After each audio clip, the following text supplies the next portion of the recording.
Okay, so hierdie is nou dit gaan gepaard met leer ken God, nê.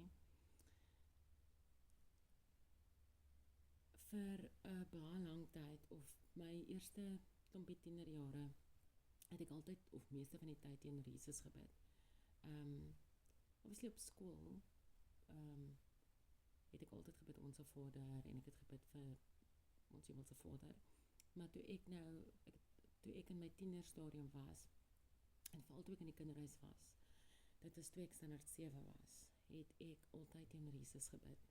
Ek het so 'n boekie gekry by my aardrykskunde onderwyser juffrou Brink.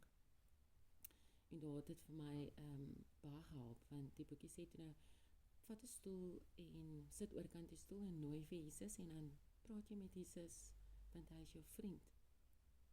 So dis hoe ek baie lank gebid het. En soos ek gesê het 'n paar jaar terug, toe ek nou besluit het ek gaan die Bybel van voor af lees, het ek beter geleer of meer geleer van God. So ek het meer teenoor God gebid.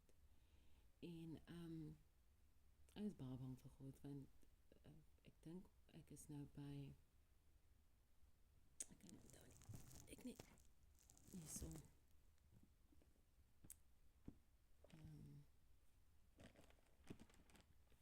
Ek is by nummerie. So ek is nog steeds by God.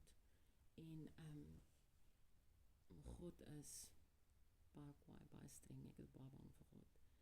Maar ek het baie lank 'n video gemaak, want hoe nader ek aan God kom en hoe meer tyd ek met God spandeer en hoe meer ek bid en vas en die Bybel lees, hoe slegter gaan dit met my. So ek word regtig baie aangeval. En ek het op 'n stadium het ek gevoel, waar is God? Hoekom laat hy toe dat ek so aangeval word? Want onthou, ons lewe is meer geestelik as wat dit fisies is. So ek het vir 'n lang tyd nie video's gemaak nie oor daai rede. Ek moet eers my inner peace vind. En ek droom baie. So ek word baie aangeval in my drome. En ek wens so, ek kry dit reg om my drome, om myself beter te beheer in my drome. Of dalk my drome beter te beheer, I don't know. Maar ek neem aan julle verstaan wat ek sê. So ek het, toe sien ek nou die dag 'n video wat sê dat as jy in jou drome eet, jy is nie veronderstel om in jou drome te eet nie. Want apparently kom die demons en hulle gee vir jou kos in jou drome, wat vir my net baie bad is. Ek koop kos in my droom en dan eet ek dit. En apparently vorm mense nou covenants hier so links, regs en center. En ek het agtergekom elke keer as ek in my droom eet, die volgende dag gebeur net bad stuff. Maar ek is ook wat ek doen nie, dit kom nie reg nie. En ek bid en ek kanselleer die effek vir die kos in my droom gehad het. Ek maak seker ek gaan toilet toe. Alle goeders wat die mense sê. Dit help nie. So ek het nou 'n video gesien wat sê as jy eet in jou droom, dan moet jy dit rebuke en spiritual opgooi en wat not. Maar wat dit wel gesê dit is, om te verhoed dat jy in jou droom eet, moet jy die Bybel lees ten minste vir 20 minute voordat jy gaan slaap. Want omdat die woord is die brood van die lewe, nê? Die kos vir jou siel. En ek is baie desperaat op hierdie stadium van my lewe, in terme van my geveg, nê? My spiritual fight. So ek het toe nou 20 minute, sommer net randomly gelees, maar somehow het ek die Nuwe Testament gelees. En baie interessante ding, want ek het Matteus gelees en Handelinge, waar God met Jesus met Petrus hulle praat. En hy praat toe van die brood vir jou siel, en hoe jy as mens, jou vlees swak is, en hoe jy jou gees moet sterker maak. En jy weet die ding wat hulle sê, dit is so meant for you, it was meant for me, that was definitely meant for me. So ek het my Bybel klaar gelees, meer as 20 minute toe, en ek het gevoel, die skrif is definitief vir my bedoel, en ek is baie dankbaar. Ek het gebid voor ek geslaap het, en ek het niks gedroom nie. So ek dink my droomwêreld se deure was toegesluit gisterond. So die vyand kon my nie aanval nie. En vandag is ek dankbaar. Ek is so dankbaar. So hierdie video is basically vir die balans wat ek besef. Ek besef God die Vader, God die Seun en God die Heilige Gees. Ek kan nie net fokus op God die Vader nie. Ek kan nie net fokus op God die Seun nie. Ek kan nie net fokus op God die Heilige Gees nie. Ek moet fokus op al drie.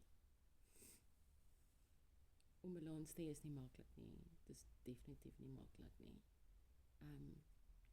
Leer ken God is 'n kanaal net vir my om te leer en vir jou om saam met my te leer. So as jy dieselfde voel, deel jou comments, moenie skaam wees nie. Ek sê altyd, ons is gemaak om mekaar te help. Ons is gemaak om ons ervarings te deel. Dis hoekom ons nie op klein planeetjies is alleen nie. Want ek sê weer, die Here kon ons totally anders geskaap het. Ons kon seriously op klein planeetjies gewees het en elkeen maar net sy eie ding gedoen het. Maar dit is nie veronderstel om so te wees nie. Ek het nie meer baie vertroue in mense nie. Ek is so jammer. Mense, nie almal nie, 90% van die mensdom is evil. Jy kry regtig net 'n handjievol goeie mense op hierdie aarde. Jy weet daai saying van no one is coming, dis baie waar. Jy moet jouself help. En guys, ek praat nog heel van die pad af hierso. Balans, God die Vader, God die Seun en God die Heilige Gees, het ek agtergekom. Ek dink 'n mens moet maar net bid soos wat jy voel, nee. As jy vandag voel jy wil bid teenoor God, en as jy vandag voel jy wil bid teenoor Jesus, bid teenoor Jesus. Ek verstaan nog 'n lekker God die Vader, God die Seun, God die Heilige Gees nie. Ek weet reg in die begin in Genesis sê God hy die mens geskape volgens hulle, nee. Dat hulle daar reg in die begin, ek kan nie lekker sien nie. Ons, nee.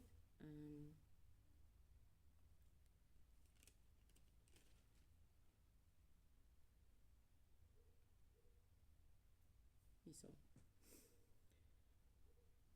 Genesis 2.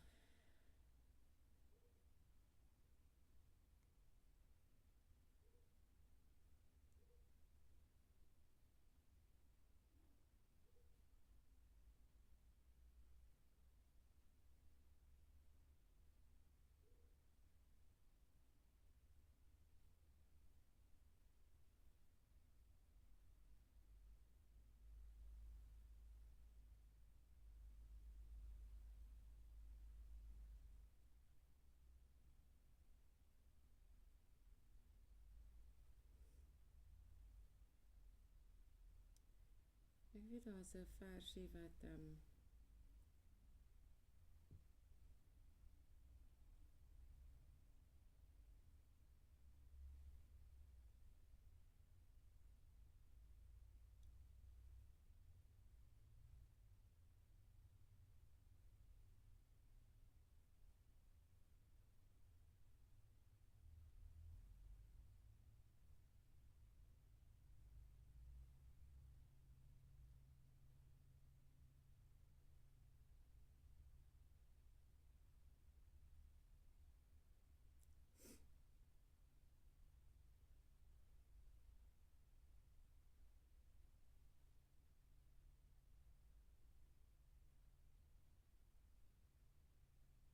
hy.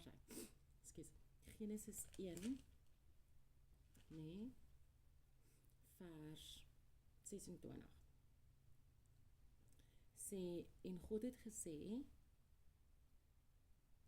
laat ons, nee, mense maak na ons beeld, na ons gelykenis, en laat hulle heers oor die visse van die see en die voëls van die hemel, en die vee en oor die hele aarde, en oor al die diere wat op die aarde kruip. Nou God het gesê, laat ons mense maak. God het nie gesê, laat ek mense maak. God het gesê, laat ons mense maak, so God was nie alleen nie. So obviously het God met Jesus gepraat en die Heilige Gees, is wat ek dink.